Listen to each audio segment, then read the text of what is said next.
오늘 강의의 주제는 일단 좀 틀어주시겠어요? 방송반에서? 네. 우리 교회 주보에 보니까 좋은 어른, 좋은 교회인데 좋은 부모로 다시 태어나기 이렇게 주제를 정해봤습니다. 가끔 어디 모임에 가면요. 사람들이 이런 말을 하더라고요. 나는 다시 태어나도 내 아내랑 남편이랑 또 살 거야. 저는 그 말을 들을 때마다 레알? 진짜? 저는 한 번도 너무 충분한 것 같은데 여러분은 대답 잘 못하시겠죠? 근데 저는 이런 지점은 있어요. 특히 자녀들을 생각할 때 내가 다시 그 시간대로 갔으면 내가 좀 더 잘할 수 있었을 텐데 이런 아쉬움은 좀 있어요. 근데 오늘 제가 이렇게 우장산역까지 온 이유는 우리는 이제 더 이상 껄껄하지 말고 살자는 말씀을 드리려고 왔어요. 저도 올해 꼬박 60년, 올해가 한갑이거든요. 근데 이렇게 살다 보니 매일 껄껄해요. 그때 그러지 말았을 걸. 그때 그랬을 걸. 그때 어른들이 나한테 이랬을 걸, 저랬을 걸. 맨날 껄껄하거든요. 근데 저는 오늘 이 귀한 강단을 빌어서 우리가 껄껄하는 대신에 지금 여기에서 할 수 있는 일을 하시자고 제목을 저렇게 근사하게 좋은 부모로 다시 태어나기라고 썼는데 저는 어떻게 읽냐면 따뜻한 눈빛과 부드러운 말하기로 바꿔서 말합니다. 이렇게 추상적으로 좋은 어른, 좋은 교회, 좋은 부모 이렇게 어려운 추상적인 말 말고요. 결론부터 말씀드리면 따뜻한 눈빛, 부드럽게 말하기. 오늘 제가 강의할 결론입니다. 왜 얘가 안 먹을까요? 네. 사실은 여기 계신 어른들 누구 한 사람도 예외 없이 어린아이였을 적이 있었습니다. 우리가 어린아이일 때는요, 우리의 의지에 상관없이 어른들의 역할에 의해서 우리가 형성돼요. 사실 저도 아까 제가 이제 60년을 살았습니다 라고 말씀드리지만 제 성격의 대부분의 제 성격은 제 의지와 상관없이 저를 키우시거나 저를 가르쳐 주신 분들의 영향에 의해서 형성되었습니다. 그런데 여러분, 우리 모두는 구원받았잖아요. 우리 모두는 용서받았는데요. 용서는 받았지만 죄인입니다. 죄인인 사람끼리 모인 곳에서는 상처를 받을 수밖에 없어요. 어떤 분들은 굉장히 자기 연민에 나만 상처받고 사는 것처럼 얘기하시는데 저는 사람은 한 사람도 예외 없이 상처가 있다고 생각해요. 그런데 우리가 여전히 상처가 있어요. 그래서 청년으로 혼자 살 때는 잘 모르다가 누구랑 결혼을 해서 한 집에 살고 거기다가 아이까지 낳아서 어린애들이 빽빽거리고 울고 크면서 말을 안 들으면 나도 몰랐던 내가 나와요. 그래서 전문 용어로 조금만 화를 내도 되는데 완전 빡쳐가지고 막 신경질을 내고 그런 자신을 되게 당황스러워하고 그래요. 그걸 심리학자들은 인격적인 장애니 무의식이니 이런 말을 하는데 저는 우리 안에 해결되지 않은 상처가 있기 때문이라고 생각해요.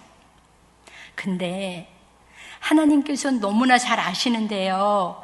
이렇게 상처 입은 우리에게 상처가 있지만 상처 입은 치유자로 여전히 부족함과 결핍과 열등감에 쩔어 있어도 그럼에도 불구하고 우리 아이들을, 다음 세대들을, 젊은 사람들을 치유하라고 우리를 오늘 여기에 부르셨어요.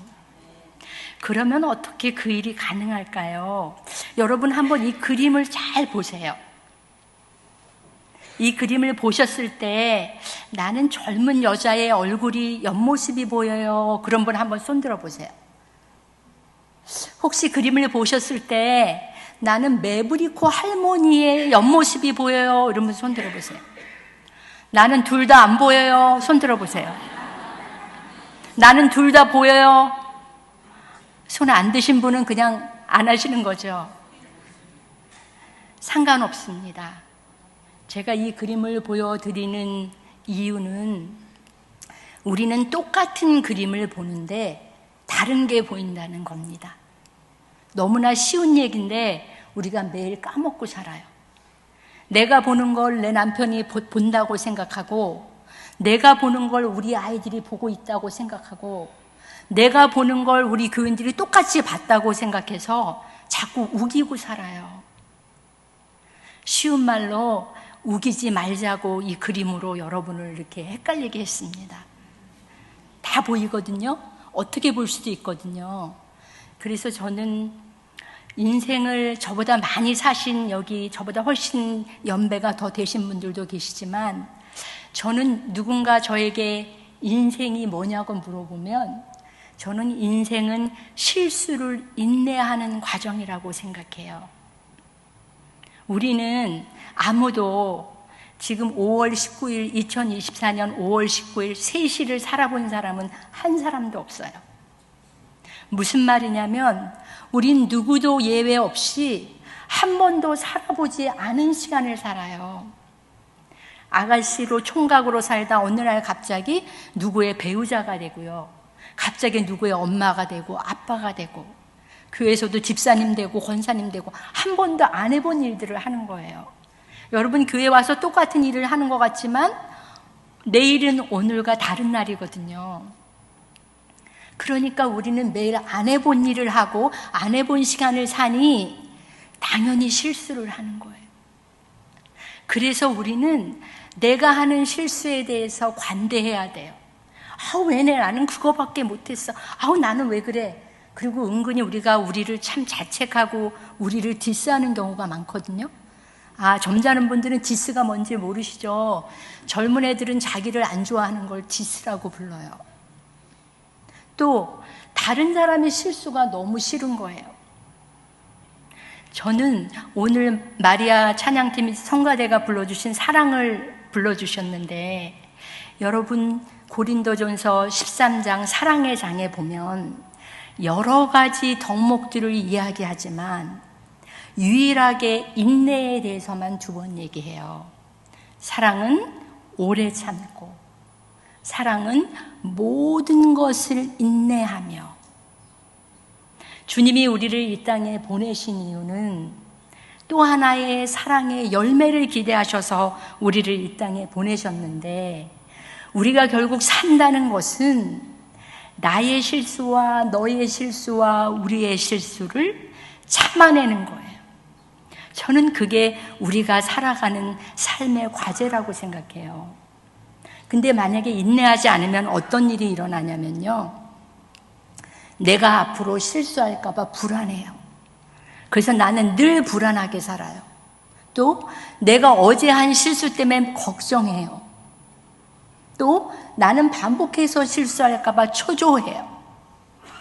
여러분 늘 걱정하시죠? 늘 불안하시죠? 늘 초조하시죠? 왜 그래요? 실수할까 봐 그러고, 내 자녀가 실수할까 봐 그러고, 내가 사랑하는 사람이 실수할까 봐 그래요. 근데 여러분, 우리가 실수하는 건 당연한 거고요, 우리 아이들이 실수하는 것도 당연한 거예요. 그래서 좋은 어른 되기를 기도하시는 강서교회 여러분들은 실수를 인내하는 믿음을 위해서 기도하시기를 주님의 이름으로 축원합니다. 우리는 누구나 성장하기를 바라고, 여러분은 이미 몸이 크셨으니까 나는 다 성장했다고 생각하시는지 모르겠지만, 예수 믿는 사람들은 사도 바울처럼 달려갈 길을 계속 달려가는 거잖아요. 하나님 나라에 갈 때까지 우리는 계속 성장하는 거거든요. 그래서 많은 교육학자들은, 여기 젊은 엄마 아빠들도 계셔서요, 많은 교육학자들은 이렇게 잘생긴 사람이 누군지 궁금하시죠? 제 아들이에요. 제가 제 아들한테 허락도 안 받고 이렇게 사진을 제가 이렇게 썼습니다. 잘생겼죠? 제 아들은 한국에 안 살고 뉴욕에서 변호사 하는데요. 묻지도 않고 제가 사진을 살짝 썼습니다. 사람이 이렇게 성장하는데 가장 중요한 것은 여러분 알다시피 DNA, 유전자, 그 다음에 환경, 그 다음에 어떤 배움을 하느냐가 이 사람이 어떻게 성장하느냐에 영향을 미친다고 해요. 여러분 한국말에 씨도둑 못한다는 말 있죠? 그 말 맞아요. 여러분 우리 아이들, 우리는 무슨 씨를 갖고 계신지 아세요? 하나님의 유전자를 갖고 있어요. 요즘에 TV에 인터넷에 꼭 하면 뭐 특별한 유전자 이런 소리들을 하는데 여러분 세계적으로 굉장히 많이 팔린 책 중에요. 리차드 다킨스라는 무신론자가 이기적인 유전자라는 책을 써서 셀피시 진이라는 책을 써서 세계적인 베스트셀러가 됐어요. 근데 리차드 다킨스를 대항해서 크리스찬의 대표인 뇌과학자가 가스진, 하나님의 유전자라는 책을 썼는데 한국에는 아직 번역이 안 됐어요. 우리 애들은요, 무슨 씨를 가졌냐면요, 하나님의 유전자를 가졌어요. 믿어야 해요. 꼭 믿어야 돼요. 그 믿음이 있으면 도대체 얘가 인간구실 할까? 이런 마음이 들 때도 정신이 바짝 나요. 씨도둑 못하잖아요. 하나님의 유전자예요. 그래서 많은 사람들은 그러면 도대체 어떤 사람들이 가장 건강하게, 가장 행복하게 인생을 마감할까? 이거에 대해서 많은 교육학자들, 심리학자들이 연구를 오랫동안 했어요. 근데 제가 1990년대 캐나다 토론토로 유학을 갔는데 그때까지 한국에서는 IQ가 되게 중요했어요. 여러분 IQ 테스트 많이 해보셨죠? 그래서 저는 여러분 키가 작잖아요. 그래서 어렸을 때 키가 작은 것 같고 누가 뭐라 그러면 제가 나는 대신 IQ가 높아 뭐 이런 걸로 어렸을 때 잘난 척했던 기억이 나요.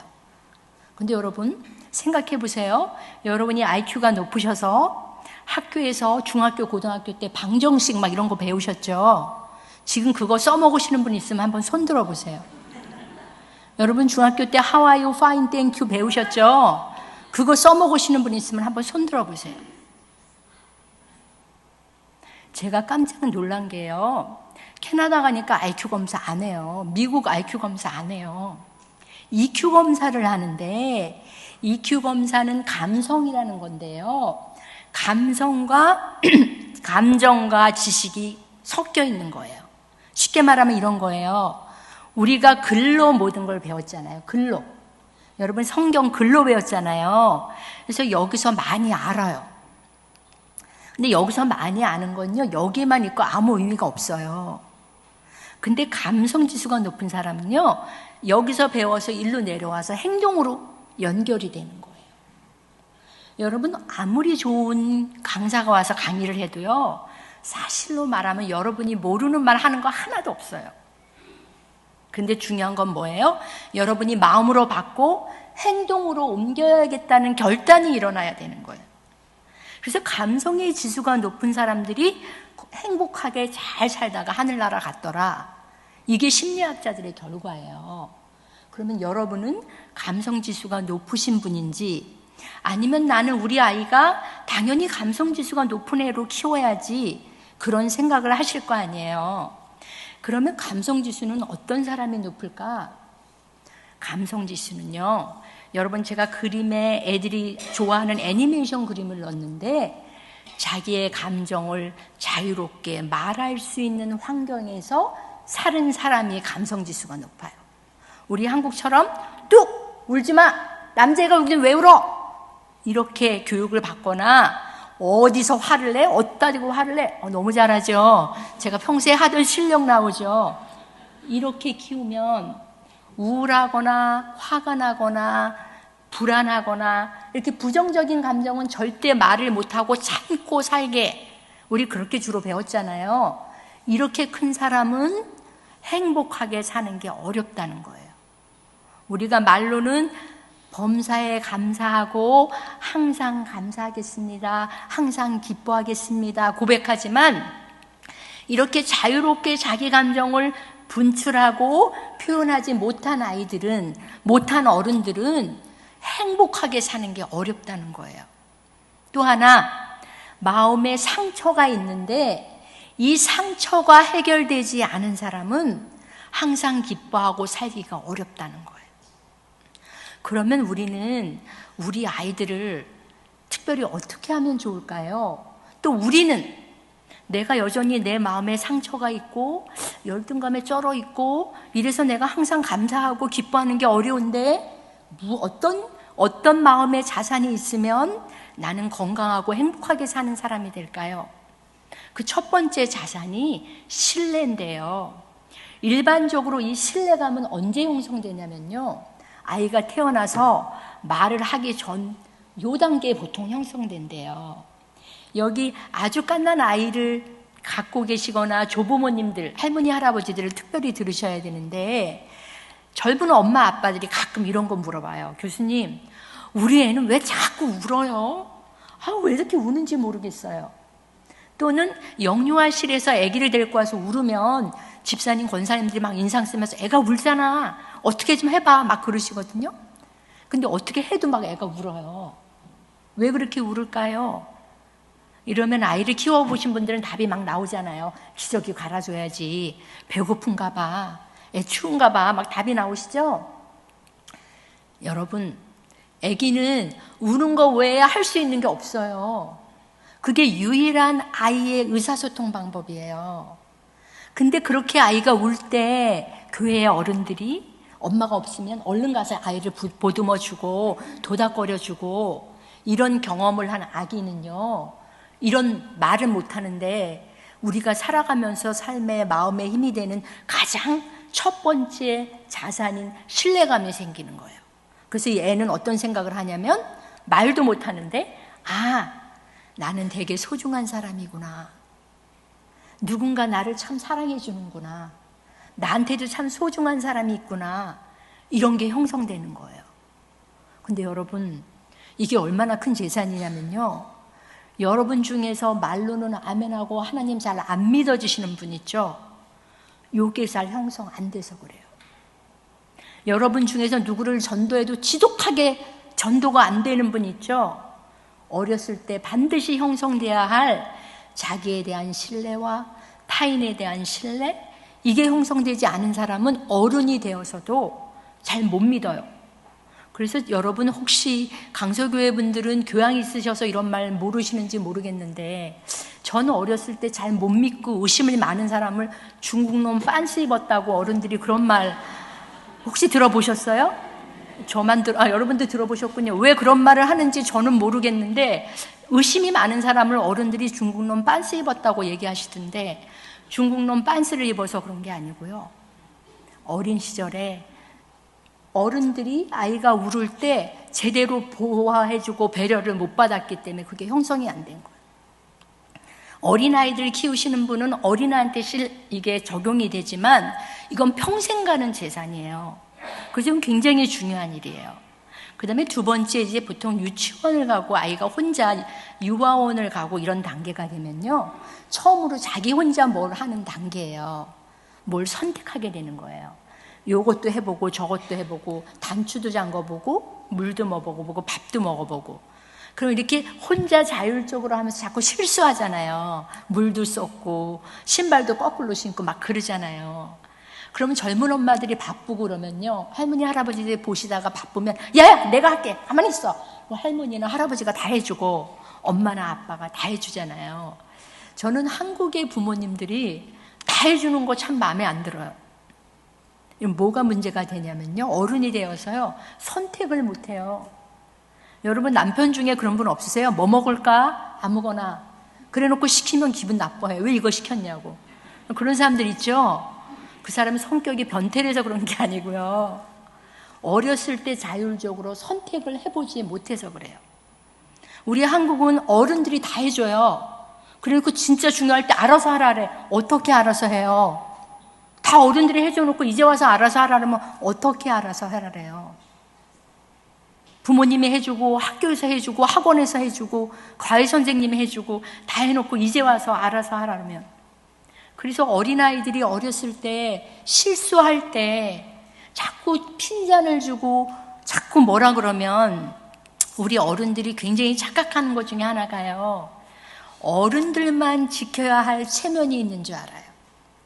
말 못하는 아이들도요, 체면이 있어요. 지키고 싶은 체면이 있어요. 근데 어른들은 지만 체면이 있는지 알고 애들이 뭐 잘못하면 막 사람 앞에서 야단치고 막 혼내키고 막 그래요. 그러면 아이는 체면이 구겨지잖아요.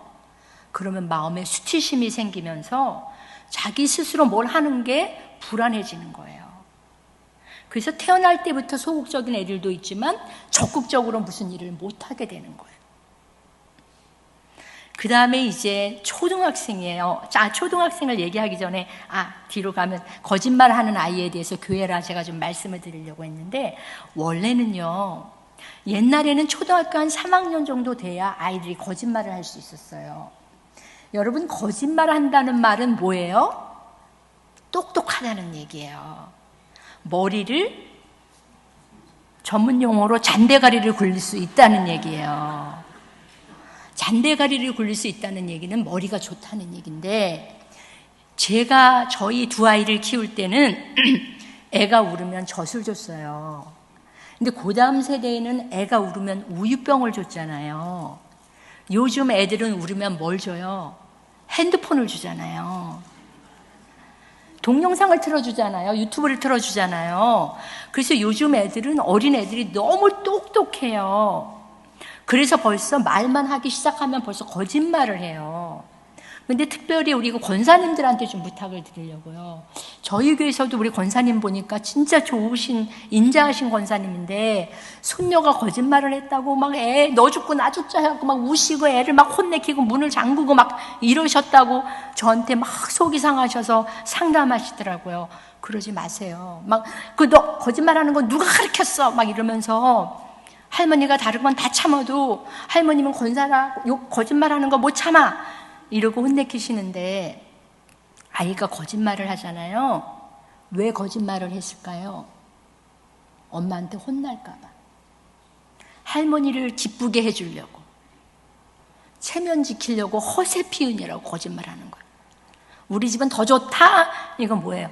허세. 아이가 허세를 피우고 싶은 거예요. 과장하고 싶은 거예요. 그러면 아이들이 거짓말했을 때 여러분은 왜 거짓말했는지를 어른이니까 아시잖아요. 그래서 아이가 그 상황에서는 어떻게 해야 되는지를 설명해 주셔야 되는 거예요. 우리는 어른인데 어른의 역할을 안 하고 애랑 똑같이 감정이 태도가 돼서 막 화를 내고 이러는 거예요. 그러면 아이는 변하지 않아요. 그 다음에 애가 막 짜증을 내잖아요, 애들이. 그럼 엄마들이 더 짜증을 내, 젊은 엄마들 보면. 왜 짜증이 나는지를 봐줘야 되는 거예요. 그 다음에 이제 우리 교회에 제가 소문 듣기로 강서교회 주일학교가 아주 스트롱하다고 들었는데, 저는 대한민국에 있는 사람들 중에서 제일 불쌍한 아이들이 초등학교 1학년 대한민국 아이들이에요. 초등학교 1학년 8살밖에 안 돼요. 7살 또는 8살. 대체로 여기 계신 분들 초등학교 1학년 때 연필 짚는 거 학교 가서 배우셨죠? 기응, 니은, 가나다라 배우셨죠? 요즘에 초등학교 1학년 학교 가면 가자마자 뭐 하는지 아세요? 횡대가 없어요. 뭐든지 일렬 종대예요. 1등, 2등, 3등, 4등, 5등, 6등. 그래서 우리가 함께 하는 걸 못하는 거, 우리 횡대를 배워본 적이 없는 거예요. 그래서 벌써 초등학교 1학년이 되면 나는 1등 못하겠구나. 애들이 벌써 아는 거예요.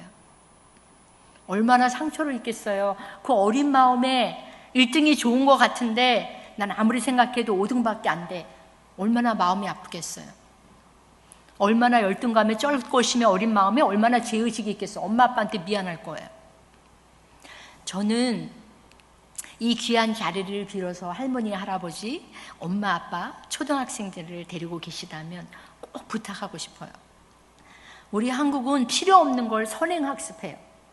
어린애들을 학원 막 보내고 막 선행학습해요.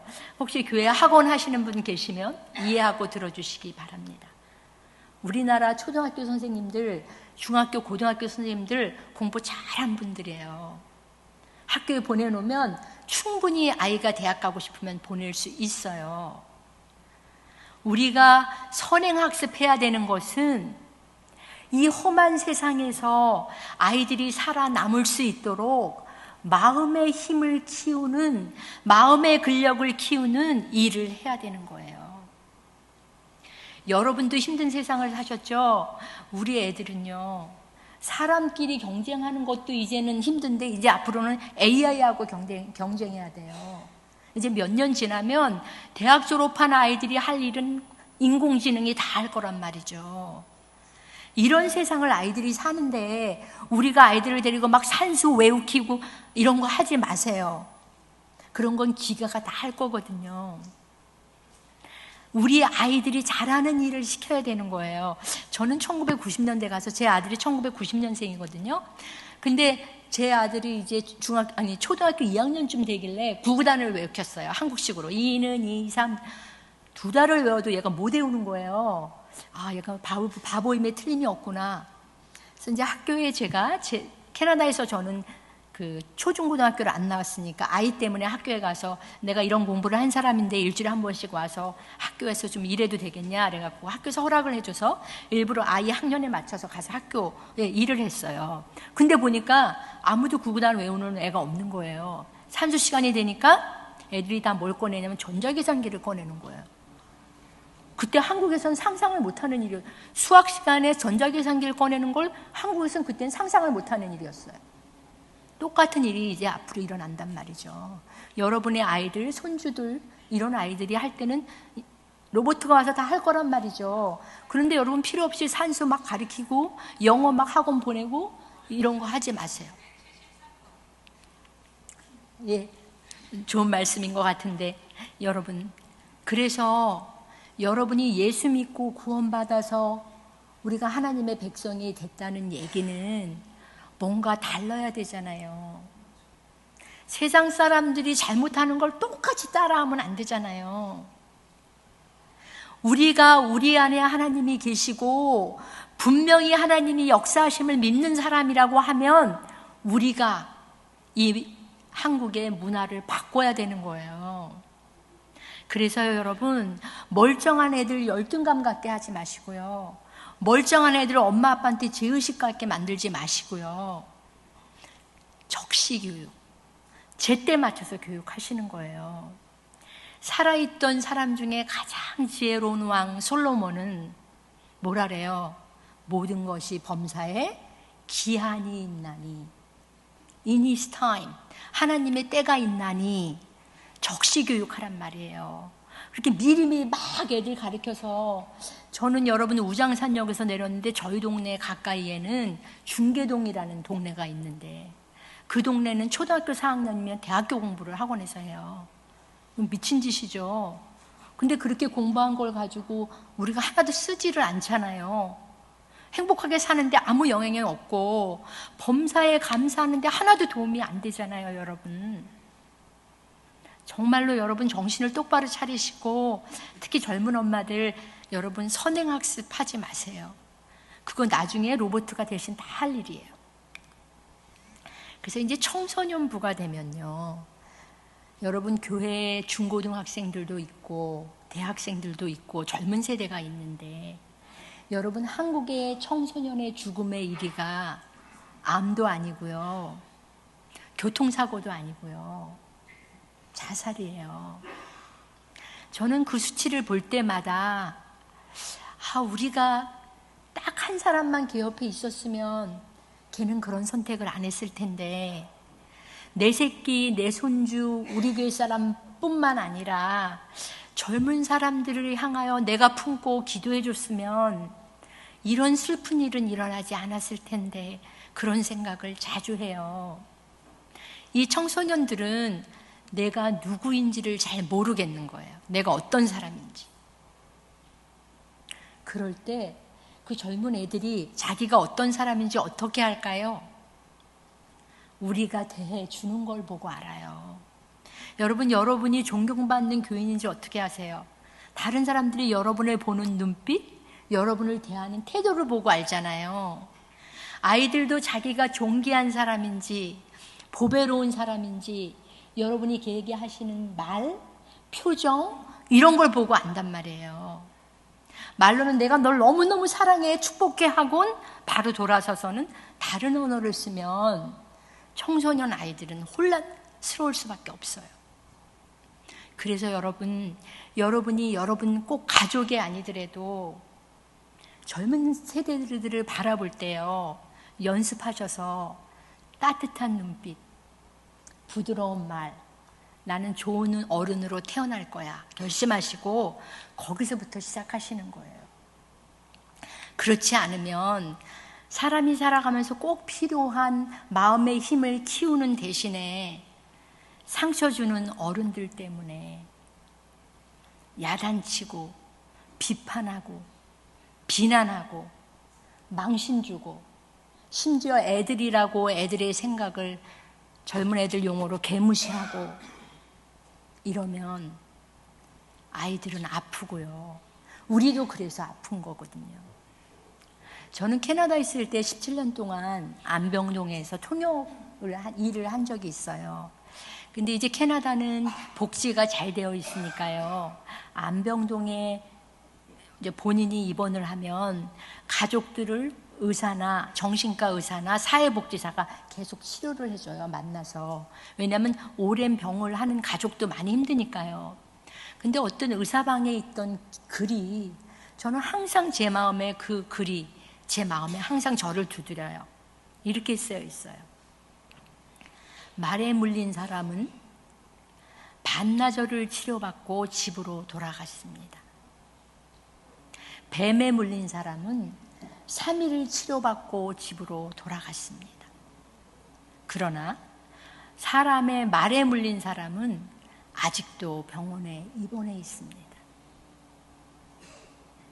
우리가 늘 하는 말이 때로는 여러분 잠언서에 보면 말씀에 대해서 말에 대해서 엄청 중요한 얘기를 많이 하는데 제가 제일 좋아하는 잠언의 말은 잠언 12장 8절에 보면 성급하게 말을 함부로 하는 사람은 남을 칼로 찌르듯 찌르나 지혜로운 사람의 말은 양약이 되느니라.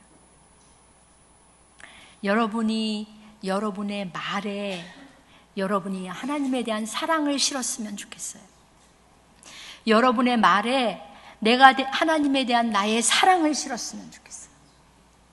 그래서 우리의 말을 통해 생명이 흘러가고 우리의 말을 통해 우리 아이들이 바깥의 세상에서 아프고 무시당하고 수치당했던 마음이 치료받고 양약이 되는 역사가 일어났으면 너무나 좋겠습니다. 그래서 아이들이 이렇게 어른들로부터 그 전장으로 좀 가주시겠어요? 전장으로. 제가 하겠습니다. 이렇게 어른들로부터 무시를 당하고 비난을 받고 욕을 먹고 지적질을 당하면 아이들이 마음의 병이 생겨요. 그래서 심리학자들은 마음의 병이라고 부르는데 저는 영혼의 병이라고 불러요. 만약에 제가 5살부터 마음의 상처를 입었잖아요. 그럼 그 병은 저한테 56년 동안 저 안에 들어있는 거예요. 여러분 잘 생각해 보세요. 여러분 마음 안에 나는 진짜 내가 실수를 하고 실패를 해도 사람은 다 실수하지 난 잘할 수 있어 이렇게 희망적으로 생각하는가? 나는 내 남편이나 우리 아이들이 어떤 일을 제대로 못해도 언젠가 잘하게 할 거야 이렇게 쉽게 이런 마음이 있는가? 아니면 나는 조금만 실수를 하거나 이러면 세상이 다 끝난 것 같이 생각이 들어. 나는 목사님이 아무리 설교를 하셔도 안 믿어져. 나는 이런 신뢰에 대한 문제는 없는가? 둘째, 우리 아이들이 그렇듯이 나는 내가 무슨 일을 잘 선택하는 사람인가? 어떤 선택? 복 있는 자에 담는 선택력. 우리는 매번 선택을 하잖아요. 오늘 여러분이 이렇게 오후 2시 예배 온 것도 선택이시고요. 지금 앉아서 저를 보시는 눈빛이나 표정도 사실 여러분이 선택한 거거든요. 여러분의 얼굴을 선택하신 거거든요. 저는 요즘에 굉장히 겁이 나는 게요. 옛날에 어른들이 나이가 들면 얼굴에 책임을 져야 된다는 말씀을 하셨잖아요. 어떤 분들은 책임이 지기 싫으니까 막 병원에 가서 얼굴을 책임지려고 하시는 분들이 계신데 저는 굉장히 겁이 나요. 나는 어떤 표정으로 어떤 말로 나는 내 삶을 책임지고 있는가. 우리 모두는 영혼의 병이 있잖아요. 그래서 사실은 특히 한국같이 비교하는 문화에서 자른 우리는 나도 모르게 모두가 나를 바라보고 있는 것 같고 어떤 면에서 그럴 이유가 없는데 남들은 모르는 열등감이 있고요. 또 뭐 자식을 못 해줬다는 죄의식이 나를 그렇게 힘들게 하고요.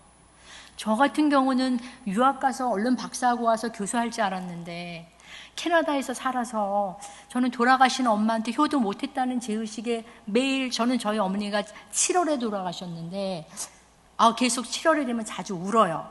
그 죄의식인 거예요. 이런 게 우리 마음에 영혼의 병처럼 다들 있잖아요. 근데 이거를 우리 대해서 끝내고 우리 아이들이 이런 걸 가지고 평생 살아가게 해서는 안 되는 거예요. 그러면 어떻게 우리가 우리 아이들은 이런 병에 들지 않도록 도와줄 수 있을까요? 우리도 여전히 아프고 우리도 여전히 부족함이 있고 우리도 여전히 결함이 있는 사람들인데 우리가 어떻게 우리 아이들은 이런 영혼의 병을 대물리지 않을 수 있을까요? 요즘에 TV에 보면 TVN에서 보면 김창옥 씨라는 사람이 나와서 막 얘기하고 사람들 나와서 막 얘기하고 울고 이런 거 나오잖아요. 또 오은영 박사님 나오시면 사람들 나와서 막 얘기하고 이런 얘기 나오잖아요. 이게 이렇게 쉬운 일이 아니에요. 한 번 얘기해서 저도 한 번 강의해서 한 방에 여러분 살아보셔서 알지만 한 방에 되지 않아요. 이게 영혼의 병인 것은 우리 같은 경우는 나이만큼 마음에 병이 들었고요. 우리 아이들이 세월 만큼 병이 들었어요. 교수님, 우리가 다 그럼 뭐 병원 가야 그게 아니고요. 처음에 제가 서론으로 말씀드린 것처럼 우리는 용서는 받았지만 죄인이기 때문에 우리 모두는 인간적으로 결함이 있고 연약함이 있어요. 그래서 사람들이 있는 곳에 가면 우리는 상처를 주기도 하고 받을 수밖에 없어요. 특히 한국 같은 사회처럼 뭐든지 일렬종대로 1, 2, 3, 4등을 자꾸 매기는 사회에서는 그럴 수밖에 없어요. 그런데 우리가 엄마이고 할머니고 할아버지고 심지어 강석교회의 좋은 어른이신데 좋은 사람인데 어떻게 이게 가능할까요? 저는 답은 하나라고 생각합니다. 쉬지 말고 기도하는 겁니다. 우리는 우리가 잘하는 걸 하면 되는 거예요. 쉬지 말고 기도하는 거예요. 쉬지 말고 기도하며 힘을 얻어서 그렇게 쉬지 말고 기도할 때 우리에게 믿음의 눈을 허락하세요. 믿음의 눈으로 아이들을 바라보는 거예요. 그냥 있는 그대로 보는 게 아니고 여러분 사람들이 요즘에 과학자들이 나와서요. 인공지능의 시대, 4차 산업혁명 시대가 오면 상상력이 제일 풍부한 사람, 공감 능력이 풍부한 사람이 성공합니다. 이런 말 하잖아요. 상상력의 다른 말은 믿음의 눈이에요. 같은 말이에요, 여러분. 우리가 쉬지 말고 기도하며 젊은 세대를 볼 때 예를 들면 제 젊은 애들은 왜 이렇게 희생을 안 해? 헌신을 안 해? 예배 안 와? 아니면 우리 애는 왜 저래? 이렇게 보이던 것이 믿음의 눈으로 보면 그 아이에게 있는 주님이 보이는 거예요. 그 아이와 함께 하시는 하나님의 손길을 느끼는 거예요. 그래서 아이에게 알려주는 거예요. 너에게도 있고 너에게만 있는 게 있단다. 너에게도 있는 건 공부 1등 하는 애에게도 있는 하나님이 있는 거야. 걱정하지 마. 너에게만 있는 걸 아직 잘 못 찾았지? 네가 뭘 잘하는지 아직 모르겠지? 엄마랑 아빠랑 할머니랑 할아버지랑 기도하면서 찾아보자. 쫄지 마. 이런 걸 어른들이 해줘야 되는 거야. 이게 좋은 어른의 역할이에요. 또 젊은 세대들이 힘들어하고 교회에서 좀 마음에 안 드시고 그럴 때 따뜻한 눈빛으로요, 부드러운 말투로요, 걱정하지 마. 분명히 잘할 수 있는 일이 있을 거야. 그래서 그 아이들에게, 젊은 세대들에게 있는 그 좋은 장점을 밖으로 꺼내어 주는 일, 어떻게 밖으로 꺼낼까요? 응원해주고, 기도해주고, 격려해주고. 젊은 세대들이 어른에게 제일 듣고 싶은 1위는요, 어린아이들이 부모와 할머니에게 제일 듣고 싶은 첫 번째 말은요, 괜찮아. 그 말이에요. 괜찮아. 여러분, 우리 모두는 영혼의 병이 있는데, 먼저 우리가 우리에게 한번 해줘 볼까요? 연습 한번 합니다. 다른 사람에게 하기 전에요. 괜찮아. 이렇게 공격적으로 하시면 안 되죠. 부드럽게. 뭐가 맘대로 안 됐어요. 괜찮아. 애들한테도요. 뭐 학교에서 힘들어서 왔어요. 괜찮아. 이렇게 하거나 아니면 괜찮아? 물어봐 주는 거예요. 야, 너는 왜 인상 쓰니? 왜 네가 화를 내? 이러지 마시고 괜찮아? 괜찮아. 이게 우리가 좋은 부모로, 좋은 어른으로 태어나는 지름길입니다. 그래서 그 길의 가정에서 아이들과 걸어가고, 또 아이들과 살아가면서, 또 젊은 세대들이랑 살아가시면서요, 우리가 우리의 자녀들에게 계속해서 해줄 말은, 너는 참 보배로운 사람이야. 너는 참 존귀한 사람이야. 이렇게 말하고 싶은데 우리가 이렇게 말하는 걸 너무 어렵게 만들잖아요, 애들이. 그래서 우리가 막 말을 함부로 하고 이럴 때가 있잖아요. 특히 가족들에게, 가까운 사람들에게 말을 막 함부로 할 때가 있잖아요. 그럴 땐 여러분, 요즘에 제가 이 노래 어디서 들었는데 가사가 마음에 확 들어와서요. 내가 왜 거기서 나와, 뭐 이런 노래가 있더라고요. 내 입에서 그런 말이 나오면 여러분이 여러분에게, 아, 거기 내 자리 아닌데, 여러분의 자리는 복 있는 말을 하는 자리예요.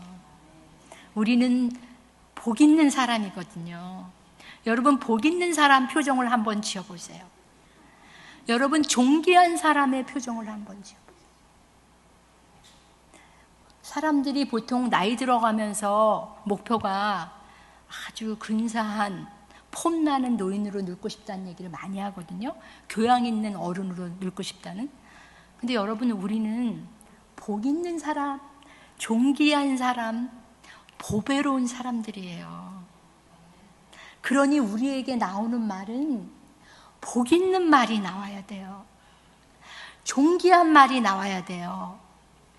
그래서 나랑 같이 있으면 상대가, 아, 나는 참 존귀한 사람이구나, 내가 이런 대접을 받는 사람이구나, 그런 느낌을 받게 해주어야 돼요.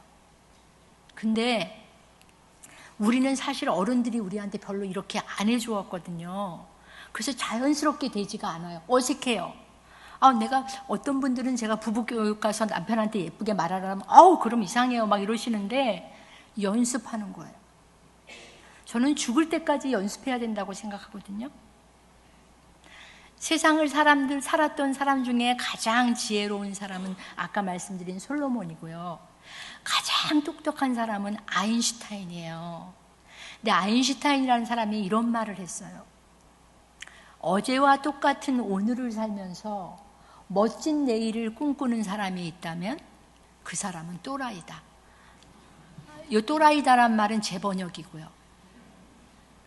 여러분이 어제와 똑같이 살면서 내 내일은 오늘보다 더 행복하고, 우리 남편과 우리 아내는 오늘보다 더 많이 웃고, 우리 아이들은 더 행복하고 건강하기를 원하면 안 된다는 거죠. 이미 지금도 잘하고 계실 텐데, 오늘같이 이 귀한 시간에 오셔서 강의를 듣는 여러분, 어떤 경우에도 까먹지 말아야 되는 것은 우리에겐 하나님의 유전자가 있고, 그래서 나는 존귀한 사람이고, 나는 보배로운 사람이고, 나는 복 있는 자리에 서야 하고, 내가 매일 쓰는 내 삶의 92%가 말인데, 이거는 말에 대한 연구를 하는 어떤 박사님의 얘기예요. 사람 사는데 92%가 말이래요. 그 말의 92%가 말인데, 여러분의 말에 이제 뭐를 올려놓을 건지 생각하고 올려놓으시는 거예요. 나는 내가 제일 자주 쓰는 말이 뭔가? 이 말이 내 인격을 대신하는 건가? 이 말이 꼭 필요한 말인가? 이 말을 해서 상대방에게 좋은 말인가? 내가 다 너를 걱정해서 하는 거야, 사랑해서 하는 거야. 근데 상대가 그렇게 듣지 않으면 그건 그런 게 아닌 거예요. 그래서 여러분, 우리가 매일매일 삶에서 가장 많이 하는 거, 말, 표정, 눈빛 연습해야 되는 거예요. 내 안에 계신 그리스도께서 내 안에서 발화되게, 꽃피시게 연습하셔야 되는 거예요. 우리가 뭐 연예인은 아니지만 연습하셔야 되는 거예요. 예쁜 말, 좋은 말, 생명을 흘려보내는 말, 내 말을 통해서 얼마나 보배로운지, 얼마나 존귀한지 알려줘야 되는 거예요. 주님이 부활하신 것처럼 핸드폰도 자꾸 부활을 하죠. 죽여놓고 자꾸 부활을 하죠. 그래서 여러분, 우리가 만나는 사람마다, 우리의 가족이 나랑 얘기하고 나면 기분이 좋게 만들어줘야 되는 거예요. 여러분, 그런 분 계시죠? 어떤 분 만나서 커피 한 잔 마시고 나면 막 기분이 좋은 분 계시죠? 또 통화를 잠깐만 하고 나도 기분이 좋은 분이 있죠. 근데 어떤 분은 잠깐 만나고 나도 기분이 더러운 분이 있죠. 근데 내가 그러면 안 되는 거죠. 누구든지 나를 만나고 나면 그 사람이 얼마나 귀한 사람인지를 알려주는 우리는 전도사가 돼야 되는 거예요. 우리는 주님의 향기가 되고 우리는 주님의 편지인데 그 일을 말로 하는 거예요. 그래서 여러분, 그렇게 우리가 우리 아이들을 키우잖아요. 보배롭고 존귀한 자로. 젊은 엄마들에게 부탁하고 싶은 거예요. 저는 아이들을 키우면서 제가 이제 공부를 너무 빡시게 시키지 마세요. 그러면 어떤 분들은 교수님은 캐나다에서 애들을 키웠으니까 너무 쉽게 그런 얘기 하시죠. 이럴지 모르겠는데, 저는 사실은 그 나라에서 살아보지도 않았고 그 나라에 삼촌, 고모, 이모 아무도 없는 나라에서 아이들을 키웠기 때문에 정말 힘들었어요. 근데 저는 딱 하나 믿었어요. 분명히 하나님께서 이 아이들을 이 시점에 여기서 키우게 하신 뜻이 있다고 믿었어요. 그래서 아이들이, 이건 젊은 엄마들을 위해서 얘기해 주는 거예요. 아이들이 초등학교 한 3, 4학년 되니까 엄마, 나 산수 무슨 뭐 1등상 탔다 막 이러는 거예요. 그러더니 갑자기 6학년이 되니까 엄마, 나 산수가 어려워 이러는 거예요. 제가 뭐라 그럴게요? 너 어려울 거야. 엄마 아빠 둘 다 문과거든. 괜찮아. 못해도. 너 잘하는 거 하면 돼. 그랬더니 우리 아들이 저한테, 우리 엄마는 중국 엄마나 한국 엄마나 인도 엄마 같이 수학 학원 안 보내주셔서 감사합니다. 그러더라고요. 그래서 저는 한 번도 아이들 수학 학원 보낸 적 없어요. 왜냐하면 해봤자 못할 거라는 걸 저는 알기 때문이에요. 그리고 거기다 시간을 보내기엔 인생이 너무 짧아요. 자기가 하고 싶은 거 하고 컸어요. 그래서 저는 아이들 둘을, 저는 아들은 34살이고 딸은 24살인데요. 아이들을 키우면서 제일 많이 생각한 사람이 요게벳이에요. 여러분 잘 아시다시피 요게벳이 모세를 낳았을 때는 이 모세는 죽어야 되는 상황이잖아요. 요게벳이 얼마나 마음 절절히 힘들며 아이를 키웠겠어요. 3개월 동안 젖을 물리면서 아기가 울을까봐, 밖으로 울음소리가 날까봐 얼마나 힘들었겠어요. 근데 저는 이 모세를 키웠던 절절한 심정이 요즘 한국 아이를 둔 엄마들인 것 같아요. 이게 겁이 나니까 젊은 사람들이 결혼도 안 하려는 것 같아요. 젊은 분들이 결혼을 안 하시잖아요. 결혼을 해서도 아기를 안 낳거나 하나만 낳으시잖아요. 그럼 조금 지나면 이제 한국의 고모, 이모, 삼촌 이런 단어는 없어져요. 지금 우크라이나에서 전쟁을 하고 있잖아요. 우크라이나보다 한국의 출생률이 더 낮아요. 우리 사회가 고장났거든요. 누가 고장내켰을까요? 우리가 고장내켰어요. 그러니 어른인 우리가, 어린아이 없는 우리가 어린아이 있는 사람들을 위해 기도해야 되고요. 아픈 젊은이들 위해 기도해야 되고요. 우리가 잘 아는 전공법 있잖아요. 여러분 뭐 돈을 물려주고 이런 거 말고요. 우리의 전공법은 우리는 쉬지 말고 기도하는 거예요. 아이가 어려서 기도 못하는 사람들을 위해서 기도해 주고요. 결혼해야 되는데 걱정이 돼서 결혼 못하는 사람들을 위해서 기도해 주고요. 자녀가 마음 아프게 해서 남몰래 숨어 우는 젊은 엄마 아빠를 위해 기도해 줘야 되고요. 방황하는 젊은이들을 위해 기도해 줘야 돼요. 요게벳이 모세를 3개월 동안 젖먹어 키운 다음에 마침내 세상에 보내잖아요. 저는 저희 어머니가, 저희 친정 엄마가 제가 초등학교 4학년 때부터 새벽 기도를 다니기 시작하셨는데 그때 저희 엄마가 39살이셨거든요. 근데 저희 엄마도 풀타임으로 학교에서 가르치는 일을 하셨는데 하루도 안 빼놓고 새벽 기도를 가셨는데 어렸을 때 그 길이 무서우셔서 그러셨는지 항상 저를 깨워 데리고 가셨어요. 지금 생각하면 무서워서 아마 저를 데리고 다니신 건가 뭐 잘 모르겠어요. 왜 그러셨는지. 근데 저는 캐나다 가서 한 번도 경험 안 한 세상을 살 때 그때 엄마가 저를 데리고 다니시면서 내 주 예수 모신 곳이 그 어디나 하늘나라, 그 노래가 힘들고 어려울 때마다 환청같이 들렸어요. 그게 그 어떤 거랑 비교할 수 없는 제게 힘이 되었어요. 여러분, 아이들을 세상으로 보낼 때 요게벳과 같은 마음으로 갈대상자에 넣으셔야 되는데, 여러분 왜 요게벳이 모세를 갈대상자에 넣었을까요? 혹시 생각해 보셨어요? 왜 넣으셨을까요? 왜 모든 나무가 많은데 왜 하필 갈대상자에 넣었을까요? 네? 좀 손님 들고 얘기. 왜 갈대상자? 물에 깔아앉지 말고 뜨라고? 호흡하라. 숨 막힐까봐. 그럴 수도 있어요. 근데 성서학자들에 의하면 이 얘기가 오늘 여러분께 꼭 젊은 엄마들한테 하고 싶은 얘기예요. 바다에서 제일 무서운 게 악어잖아요. 악어가 절대 안 먹는 나무 하나, 갈대상자예요. 세상의 어떤 풍파에서도 절대 흔들리지 않는 것, 오직 예수, 오직 하나님, 성령으로 우리 아이들을 인쳐서 믿음으로 키우지 않으면 우리 아이들은 어찌 될지 우리는 알지 못해요.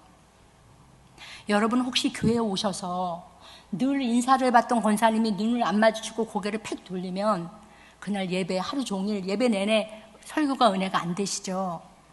근데 우리 한국에 자라는 초중 고등학생 애들은 10명 중에 6명은 왕따의 경험이 있어요. 우리 애들을 집에서 암만 이뻐하고 좋아하고 키우면 뭐 애들이 이런 세상에서 큰단 말이에요. 여러분 이걸 어떻게 감당하게 하실 거예요? 그러니 요게벳 같은 마음으로 기도로 쉬지 말고 기도하면서 아이들을 단단하게 믿음으로 아이들을 보내야 되는 거예요. 그런 갈대상자에 넣어놓고도 마음이 놓이지 않는 요게벳은 어떻게 해요? 역청으로 바르고 찬양으로 바르고 기도로 바르고 이렇게 하는 거예요. 기도 외에는 능이 없어요, 여러분. 우리가 어디에 있든지 예배자의 마음으로 아이들을 위해서, 우리의 젊은 세대들을 위해서, 여러분 보이지 않은 언제부턴가 교회에 오지 않는 사람들을 위해서 우리가 기도하는 거예요.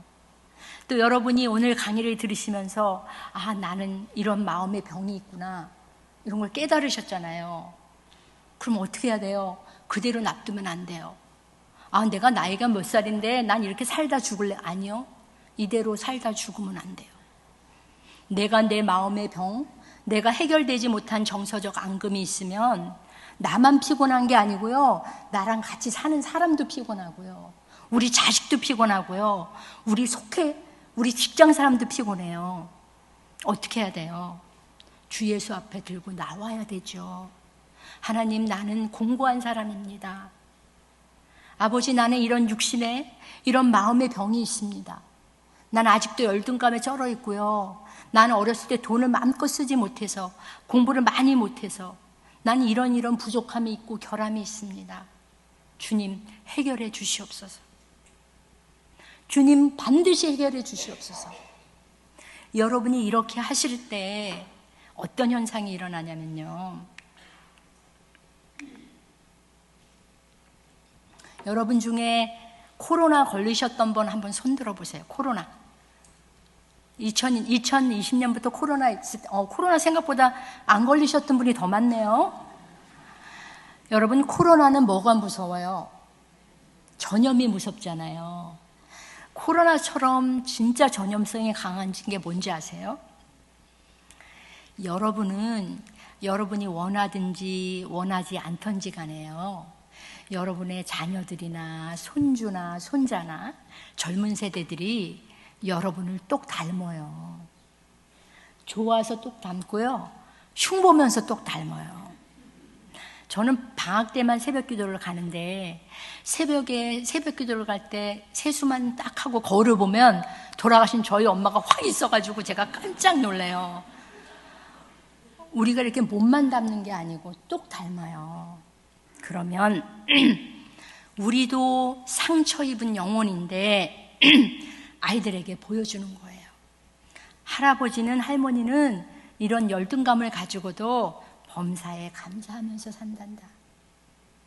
나는 이게 참 부족한데도 항상 기뻐하면서 산단다. 내가 이렇게 부족한데도 자족하며 살 수 있는 것은 항상 기도하기 때문이야. 이걸 보여주는 거예요.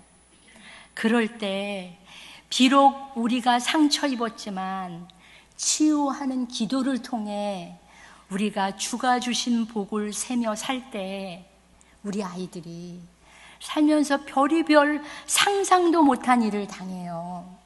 예를 하나 들어볼까요? 여러분 카톡 많이 하시죠? 카톡. 애들은요, 밖에서만 왕따를 하는 게 아니고 카톡으로도 왕따를 해요. 여러분 혹시 카톡 감옥이라고 들어보셨어요? 단톡을 만드는 거예요. 여러분 단톡 많이 있으시죠? 애들이 단톡을 만든 다음에 다 같이 초대한 다음에 한 애만 빼놓고 나머지만 계속 떠드는 거예요. 그래서 걔가 밖으로 나가면 또 초대해요. 그리고 얘만 빼놓고 계속 떠드는 거예요. 그러니까 얘는 카톡 안에서도 딸을 당하는 거예요. 이걸 카톡 감옥이라래요. 일부러 하는 거예요.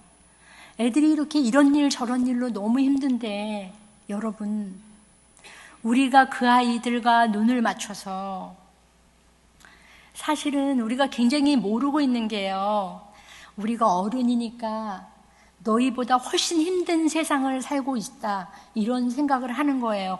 아니에요. 요새 아이들 너무 힘들어요. 아이들이 힘드니까 고장난 세상에서 아픈 애들이 많아요. 제가 중간고사, 학기말고사 때만 되면 학생들이 꼭 편지가 와요. 교수님, 제가 우울증이 있어서요, 우울증 약을 먹었더니 늦잠을 자서 시험을 제때 못 가겠어요. 우울증 환자들이 엄청 많아요. 왜 그래요? 어른들이 우울하고 힘들 때 같이 안아주고 두드려주고 괜찮다 해주고 이런 어른들이 없다 보니, 꾹꾹 참고 표현을 못하다 보니 결국 고칠 수 없는, 약을 먹지 않고는 어찌할 수 없는 상황까지 간 거예요. 근데 물론 여러분 혹시 자녀 중에 부모님이 충분히 해줬는데도 약을 먹을 수 있는 경향도 있을 수는 있지만, 우리 어른인 우리가 여전히 나는 부족하지만, 어른인 나도 여전히 참 부족하지만, 넘어지지만 기도하며 이 길을 꼿꼿이 갈 때에 우리 아이들이, 우리 손주들이, 다음 세대들이 여러분에게 전염돼서 상처를 가지고도 치유자의 자리에 설 수 있습니다. 이제 마지막입니다. 결론입니다. 제가 이 강서교회 오면 항상 이렇게 찬양을 너무 잘해 주셔서 제가 좋은 찬양을 들을 때마다 강서교회 찬양팀이 성가대가 생각이 날 때가 많아요. 그래서 오늘 저 그림을 잠깐 다른 교회에서는 사실 안 보여준 그림인데 이 그림은 오케스트라 그림이에요. 아까 이 찬양팀이 성가대가 있듯이 각자 목소리가 다르게 내듯이 악기를 다 다르게 내거든요. 저는 우리가 사는 세상이 하나님이 이렇게 우리 큰 오케스트라처럼 이렇게 우리를 합주단으로 만드셨다고 생각해요. 역할이 다 다른 거예요. 누구는 한 번 팅 치는 사람이 있다면 누구는 띠띠띠띠 막 쳐야 되는 사람이 있고, 누구는 이만한 악기로 팅 한 번만 치면 되는 사람이 있고요. 역할이 다 다르단 말이에요. 우리가 하나님을 믿는다는 뜻은요, 여러분, 교회에 나와서 아멘 하는 거 기본이고요. 하나님을 믿는다는 뜻은요, 분명히 하나님이 뜻이 있으셔서 우리를 이 땅에 보내셨다는 걸 믿는 거예요. 이게 1절이에요. 근데 우리는 2절도 해야 돼요. 2절은 너도 분명히 하나님이 뜻이 있으셔서 이 땅에 보내셨다는 거예요. 결론은 우리가 역할도 다르고 잘하는 것도 다른데 우리 한국의 가장 큰 이유는 답을 하나 정해놓고 그 답대로 다 살기를 원해요. 우리는 사람인데 우리가 다 인공지능같이 똑같아지기를 원해요. 다 산수 잘해야 되고 다 영어 잘해야 되고 다 국어 잘해야 돼요. 아니거든요. 하나님은 실수가 없으신 분이에요. 하나님의 작품은 걸작밖에 없어요. 심지어 피카소 같은 사람도 그렇게 걸작을 그리는데 우리 하나님은 우리 한 사람 한 사람을 분명히 다 기억하시고 분명히 하나님의 방법으로 아름답게 만드셨어요. 부모인 우리들이, 어른인 우리들이, 좋은 사람인 강석교회 분들이 하셔야 할 일은 남들이 어떻게 하는 거 상관없이 절대로 비교하지 않는 일이에요. 세상 사람들에게 휩쓸려 가지 말고 나는 강석교회 좋은 교회 사람들은 좋은 어른이 되어서 절대로 비교하지 말고 어떻게 해요? 부드러운 눈빛, 따뜻한 눈빛과 아름다운 말로 생명을 흘려보내는 일, 양약이 되는 말을, 내 말에, 내 눈빛에 하나님이 나를 사랑하심을, 내가 하나님에 대한 사랑을 반드시 올려보내셔서 여러분의 가정이, 강서교회가, 이 강서구 전체가, 서울이, 대한민국이 하나님이 기뻐하시는 아름다운 나라가 되기를 간절히 소망합니다.